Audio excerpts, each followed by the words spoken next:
no, Foxy, it's your birthday. Not for real, just for play.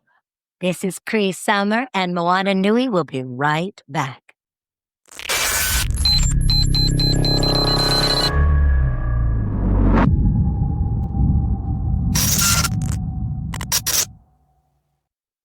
Aloha, my kako. So, welcome to Kāne Voices on Moana Nui's podcast. And if this is the first time you're tuning in, this is the last of 4 episodes of this Kāne Voices series. And the idea was we wanted to get some stories and get to hear from the Kāne in our lives, give them a space to talk. Kāne Voices was originally interviewing our guests, but he is actually also has a story of his own. So he's pursuing what he wanted to do is go towards like psychology or some sort of social work, helping other folks. So it's a good thing that he's not here. Sorry you're stuck with me interviewing, but my name, for those that don't know, my name is Lisa Ka'anoi, and I work at Papa'ola Lokahiʻs. And Papa'ola Lokahiʻs is a Native Hawaiian health board, which is located in Honolulu, Oahu. And today, who we have here today for our guest is Aaron Siple. And he is actually going to school right now in Arizona. And just found out today he just now finished his midterm. So, woo, go Woohoo! So, tell us where you're calling from, what time it is, and how's the weather? It's hot. It's Arizona, so it's always hot, even in the winter. So it's 4 o'clock here. I'm calling from Phoenix, just north Phoenix, central Phoenix, that area. Yeah, it's 80 degrees and sunny here. It's beautiful for Arizona. Nice. So tell us, let's go way back. So we wanted to get a perspective now that we know that there are more Native Hawaiians on the continent than there are here. We wanted to reach out to someone who is there, which is you, and also that's going to school, right? So you have the hopes of actually coming back here to do your service payback. And so tell us about where you grew up, where you're born, how you ended up there. We'll just start from the very beginning. Yeah, so I mean, if you want to start from the very beginning, I think it starts when those first little critters came out the water. With the gills. No, I'm just kidding. But so I think so. I was born on Oahu to my parents who were born and raised on Oahu. But like how a lot of Hawaiian families were forced to leave just because of the cost of living being too much. Both my parents worked a couple jobs and they wanted to raise a family and kind of be around for their family. So they moved to Arizona, the East Valley, Chandler, if anybody's familiar, in 1996. And it basically grew up in Chandler, the East Valley, went to high school there, and later went to the University of New Mexico, played baseball on a scholarship there. And then, yeah, I found my way to Creighton University in the PA program. And yeah, so it's been quite a long journey. I don't know if you want all the details, but maybe another time we can get into all of them. So do you have any siblings? Yeah, I have an older sister. I'm not going to disclose her age. I don't think she'd like me to do that. She lives in Phoenix too, or Scottsdale. So she's actually pretty close to me. So yeah. So what are you going to school for? Physician assistant studies. Basically, COVID gave me some perspective on life. I was doing something completely different, and COVID really drove me into the helping profession. I've always liked helping people. I was like teaching people. And so, yeah, I thought I was going to be a firefighter. I was all over the place really for a couple of years there. I was like, I'm going to do this, I'm going to do that. But then I decided on PA, and then here I am.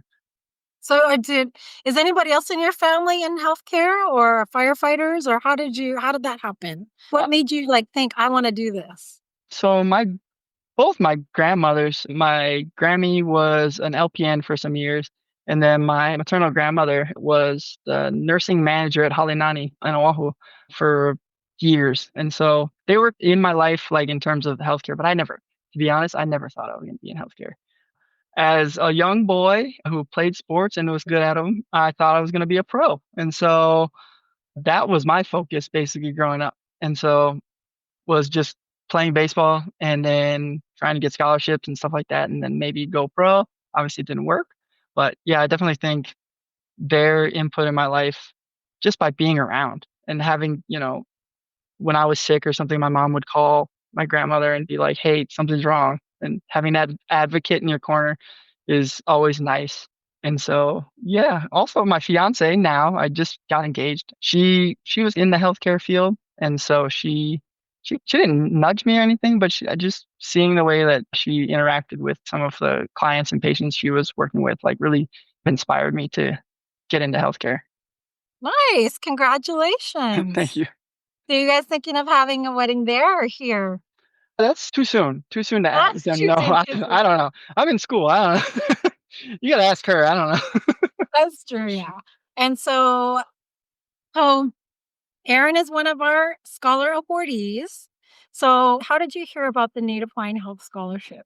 Honestly, I was just looking around. I had my grandfather had actually. I don't know if anybody listening. He might be listening, but Keomekio Kui was my grandfather. He worked at KCCN for a long time on Oahu, and he was very involved in a lot of Lokahiʻs stuff. So he was like, "You should look into OHA and all that stuff," and then found it through there.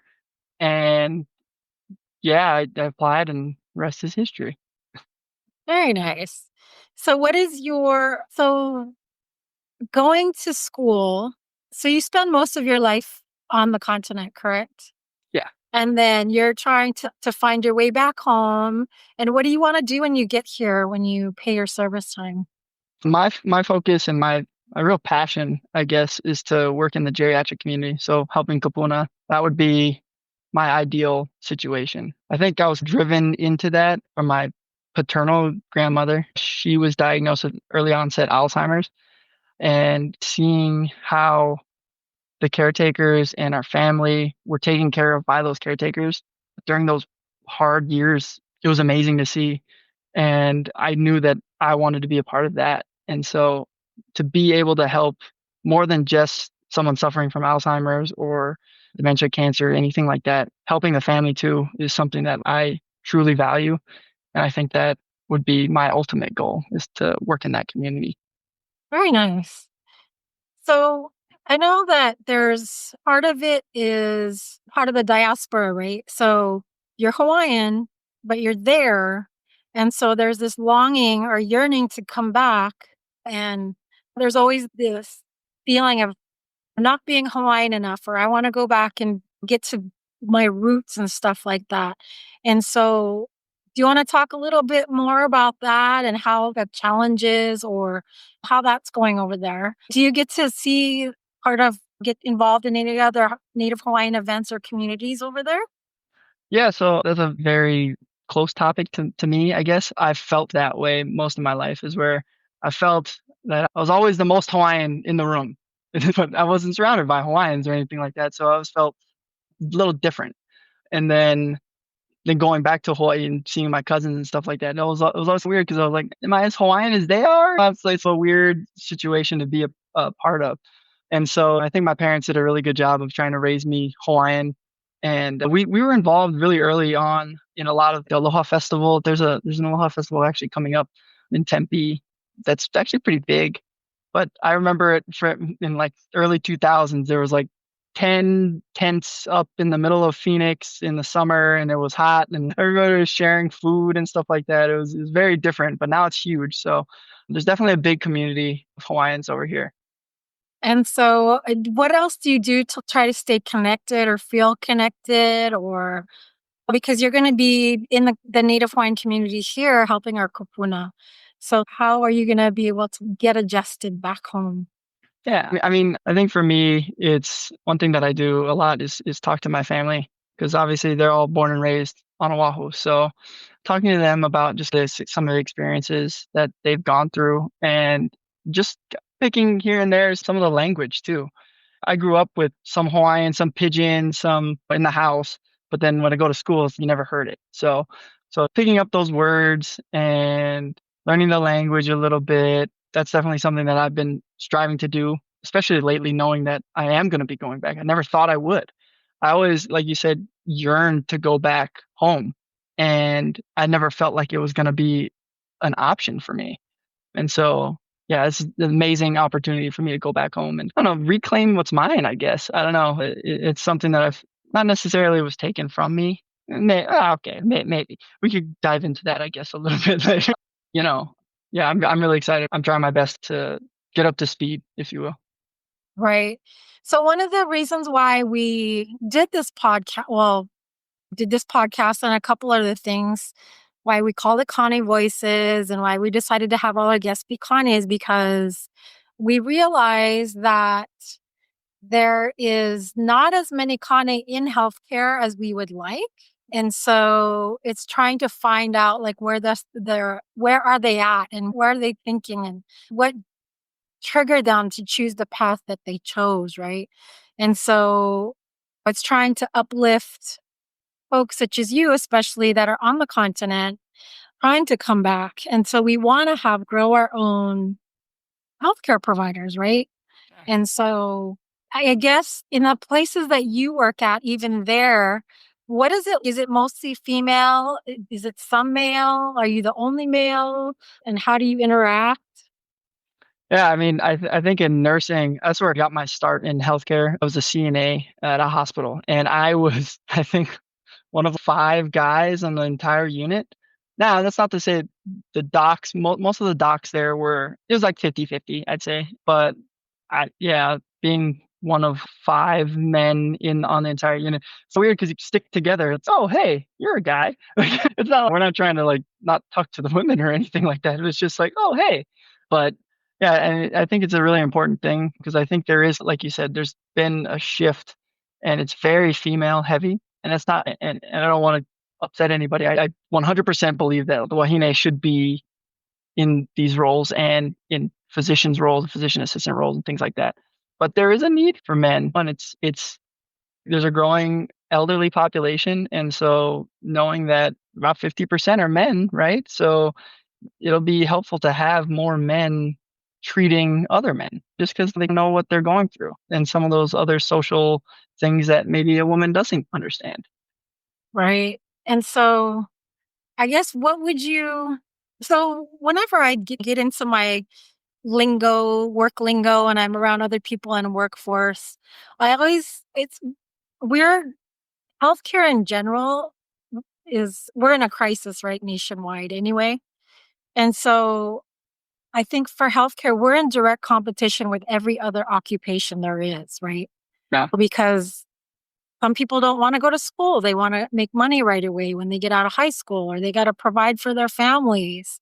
I mean, I don't know what, your thoughts about that as far as being willing to take the time to go to school, right? Versus, Yeah, I mean, I think you were talking to Corey on the last podcast, and he talked about that financial burden. Just to apply to school costs money. And so it's one of those things that sometimes if you don't have the money, how would you even think to go? So you got to make the money first, right? And then that can suck you in, and then you have bills and you have family to take care of, and it's hard to go back to school, especially if you have that expectation of, hey, I got to take care of the family, I got to take care of myself, I got to survive. And you have to really, if you're able to, then you can make that jump, but it's hard to. I have some friends who've in that same boat. They were close to finishing their degree, and then the family called and they're like, I gotta go start working, and then he never went back. And there's nothing wrong with that. I don't, not condoning anything like you have to go to school or anything like that, but I think that everybody finds their way. And so yeah, it's hard when those pressures from the outside are getting to you. You want to work and you want to provide. And I think one thing that in our society now accentuates, I don't know if that's the right word, but the male provides. And so that's something that you hear over and over again, and you think, okay, I got to do that.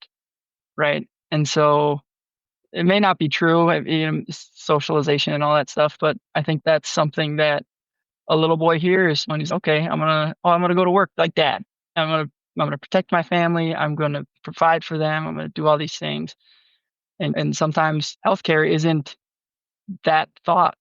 Like, you got to pay to go to school. You got to get a bachelor's degree. Then you got to go get your nursing degree, or you got to go get a bachelor's, then go to med school. That's time consuming. That's money. That's a lot of money. Like there's so many factors at play there. and it's hard to recruit people into that. It's tough. And you can't blame anybody, right? So, Right. and not that there's no wrong or right or one's better than the other, but it's like, how do we, especially for the rural communities and our islands, right?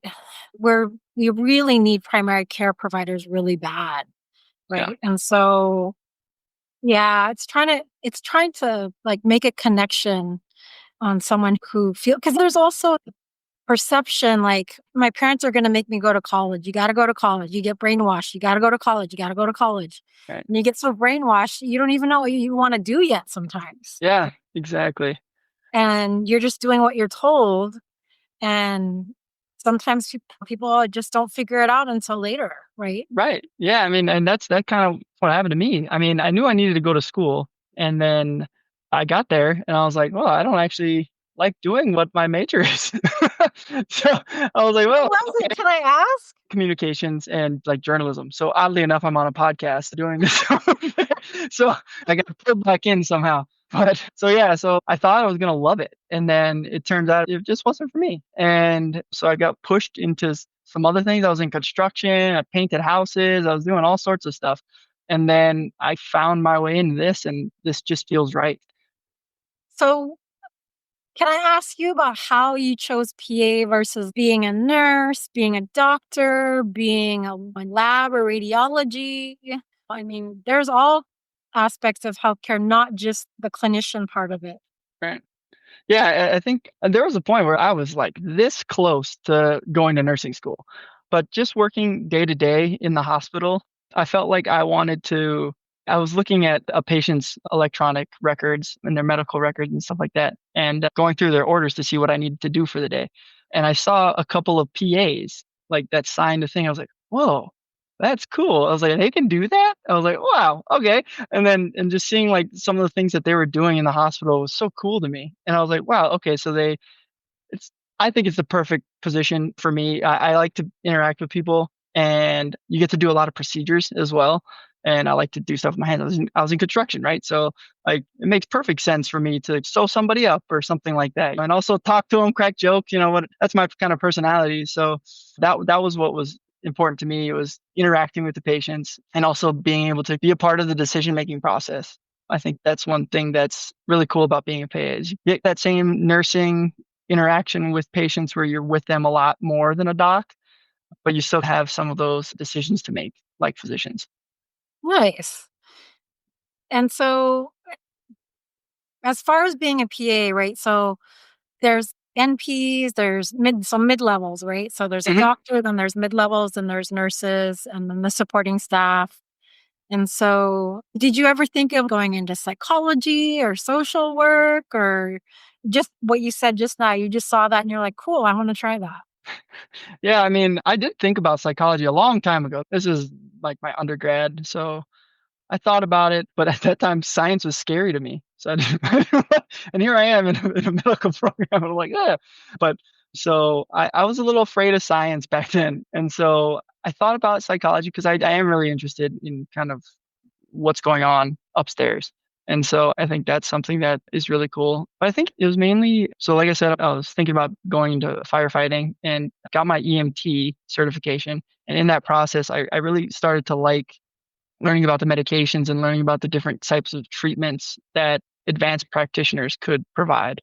And so that was something that really hit home with me. And so that I think that's what really drove it home because like I said, I thought I was going to be a EMT and firefighter, but it was that class and a little reinforcement from my EMT instructor. He straight up said, "I think you'd make a great PA. I'd love for you to be on my fire truck, but I think you'd be a greater PA." And I was like, "Wow, okay." I walked home with tears in my eyes, like, "Oh my god, I can do this!" But no, yeah, I think though there was those kind of moments that kind of pushed me this way.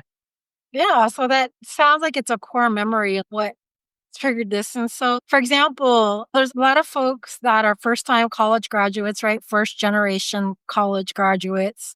Hmm. So that's another whole topic we could be discussing, right? Because as well as here in Hawaii, public versus private school is a big thing, right? Yeah, And so, how do we make sure everybody gets equal opportunity, right? To be able to pursue or even think about going into healthcare, right? Yeah. So, like, what advice would you give another Kane that may or may not be thinking about what they want to get into?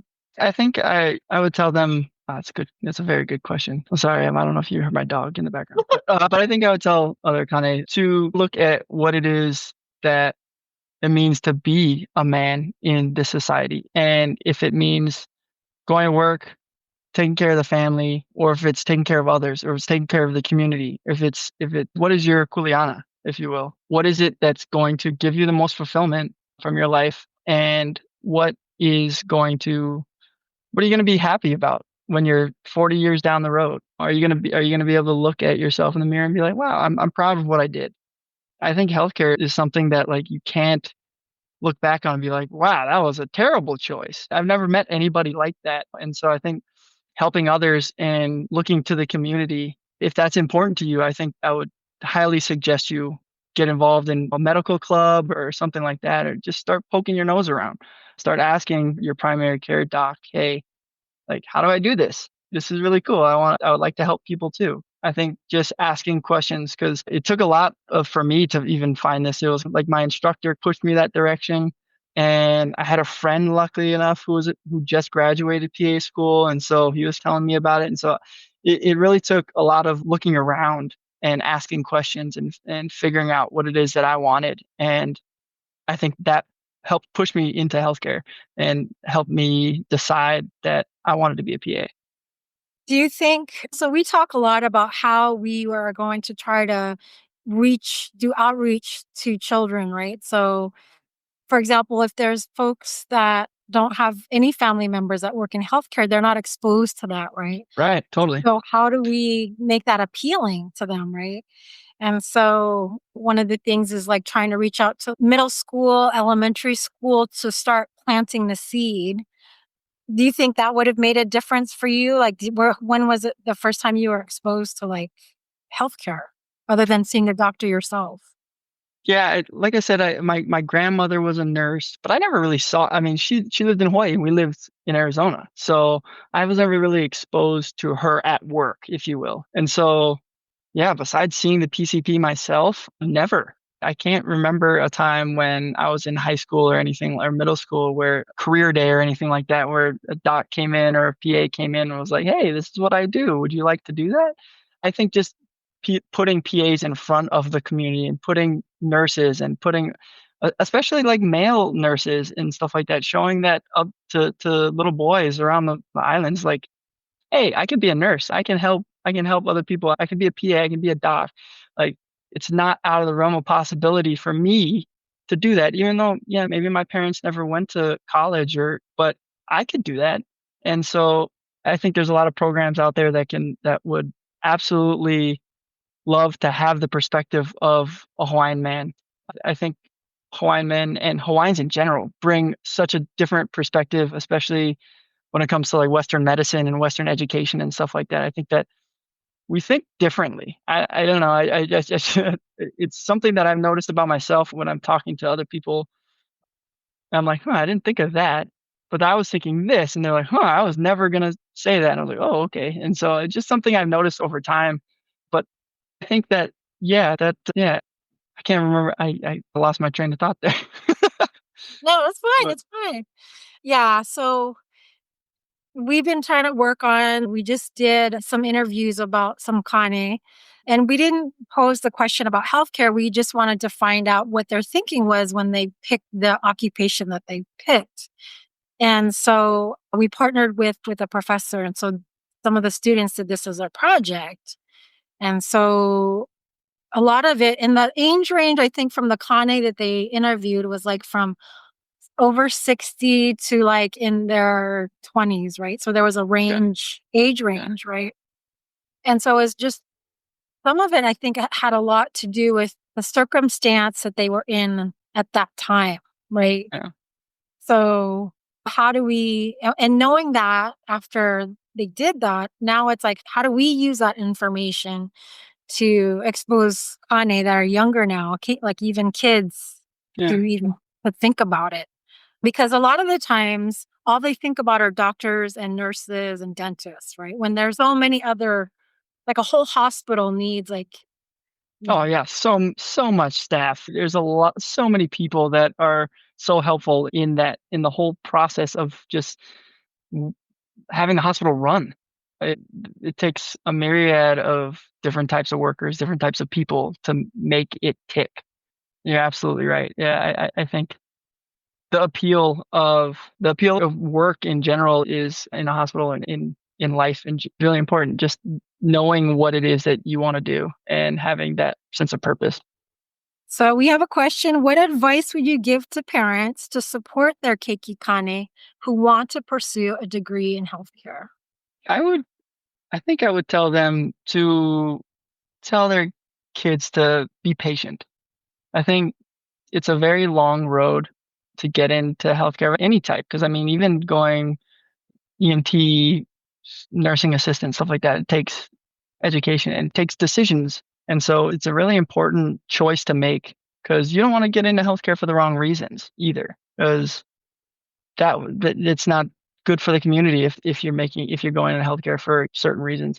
But I think telling them to be patient and trust that things will work out and knowing that you should focus on what it is that you can control. And sometimes there's things that out of your control that will affect your ability to go to school. Like you said, Lisa, if you have family members who get sick or you have to take care of them, that's going to put that on hold. And so, like I said, just being patient in general, I think that's something that I would tell them to tell their kids because I think that, like I said, it's a long road. Mahalo for that. I'm trying to see what kind of different methods of how kids receive information, right? So we can say all we want to say, but they might not want to listen at all, right? Yeah, So yeah, that is one of the challenges we're having in our department is trying to figure out how we can reach the elementary school and middle school ages. Because even I think there's so many evolutions to where they could go. Like it took you a while, right? To yeah. figure out what to do. So, what would you, for example, if you could recruit other Kane to go into healthcare, what would you do?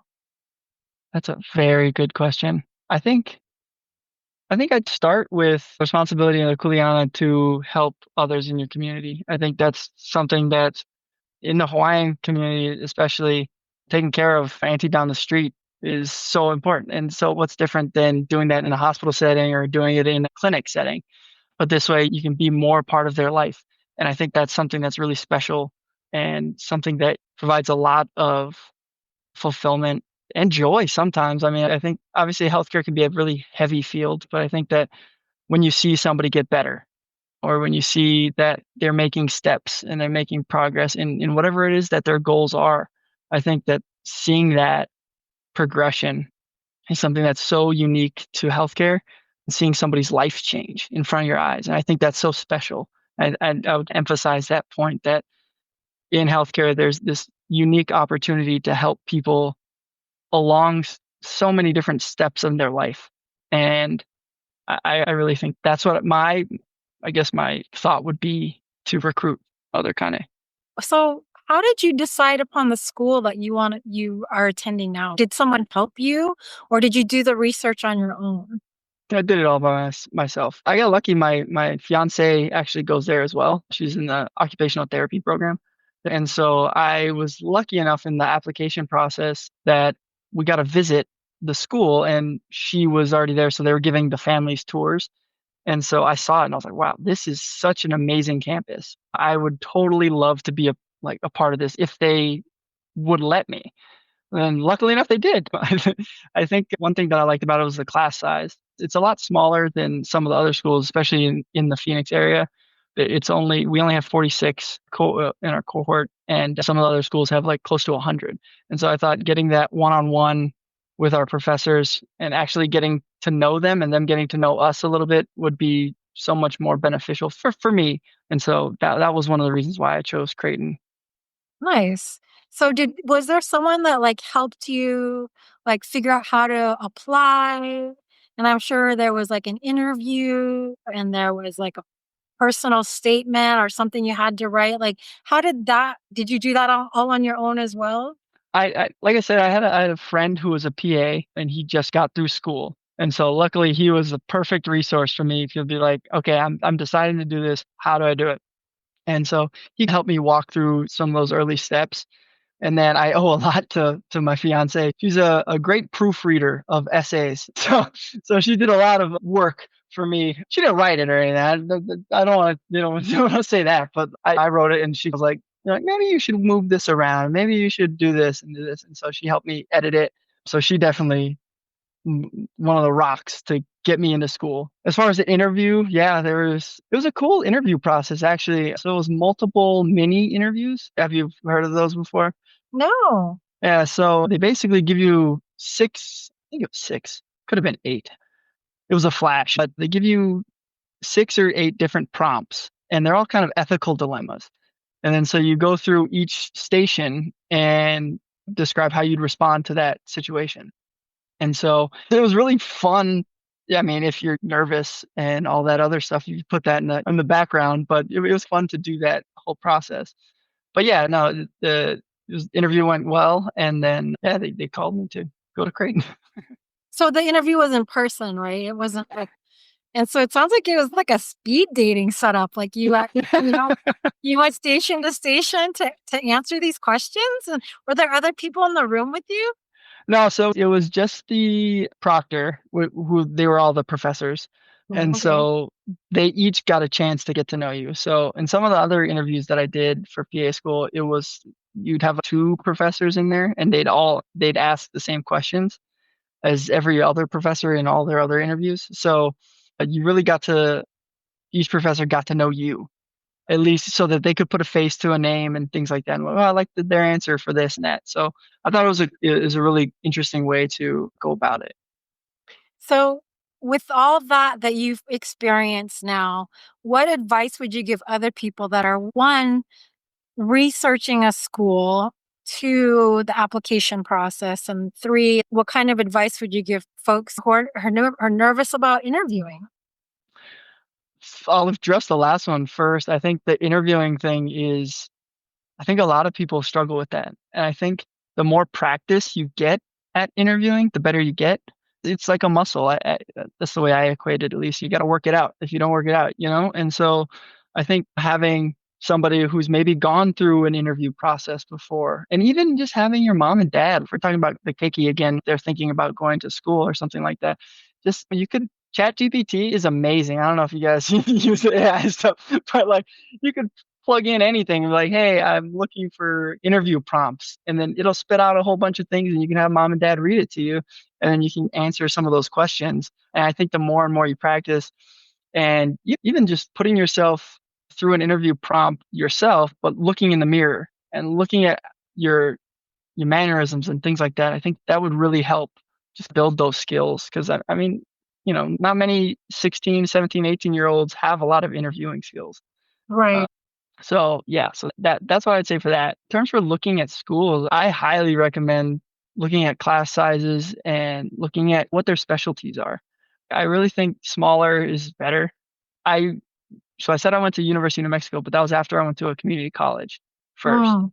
And so I love the small class sizes. I think it's great because you get to actually have a conversation with the professor. I had a class at UNM where I think there was like 150 people in there.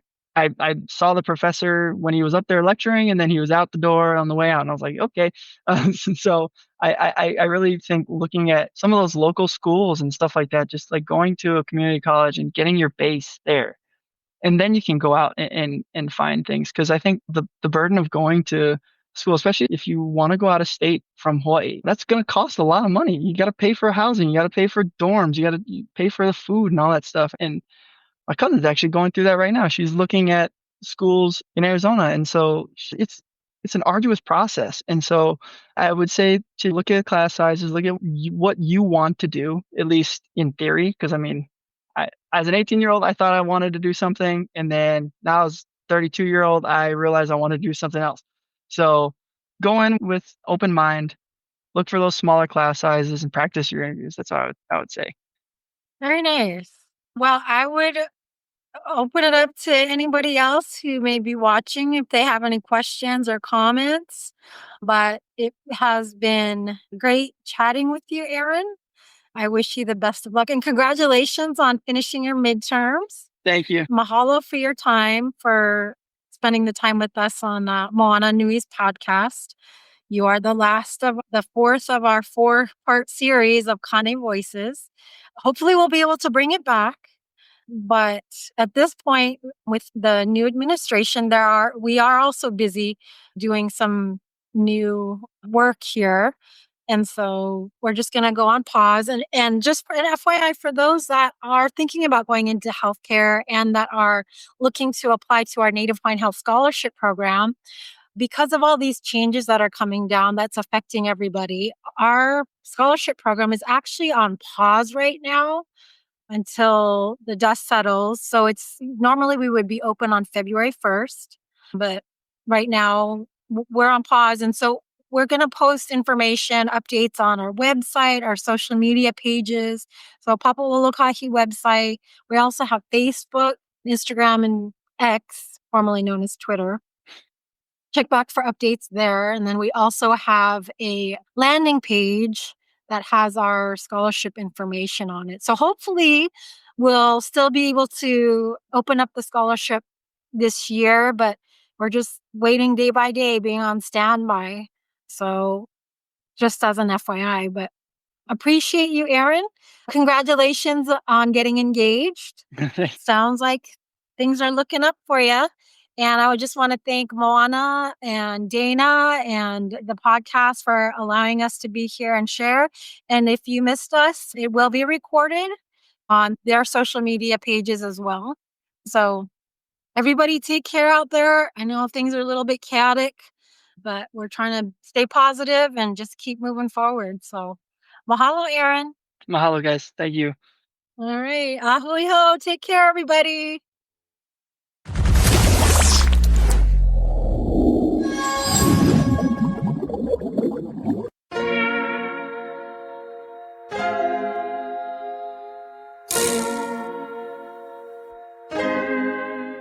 So many stories left to tell, even if we have to ourselves. Can keep history on the shelf if they won't tell, and we will. If this the land of the free, it was a freedom then. When they annexed Hawaii and called it cedar lands, without any type of payment and no signing off. Called themselves a republic in 1894.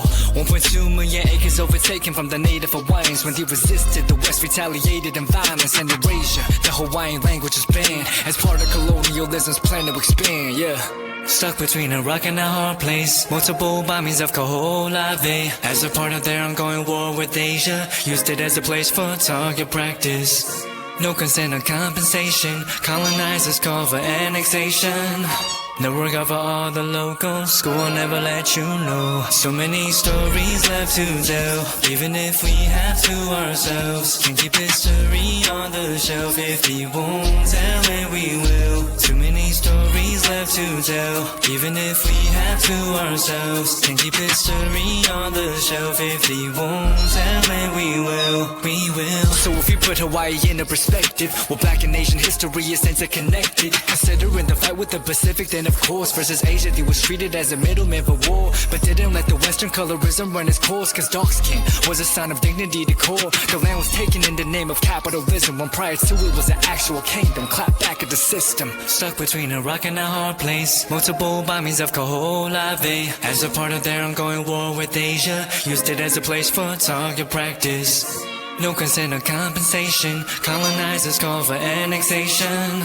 The work of all the locals. School will never let you know. So many stories left to tell, even if we have to ourselves. Can keep history on the shelf if we won't tell, and we will. Too many stories left to tell, even if we have to ourselves. Can keep history on the shelf if we won't tell, and we will. So many stories left to tell, even if we have to ourselves. Can keep history on the shelf if we won't tell, and we will. Too many stories left to tell, even if we have to ourselves. Can keep history on the shelf if we won't tell, and we will. We will.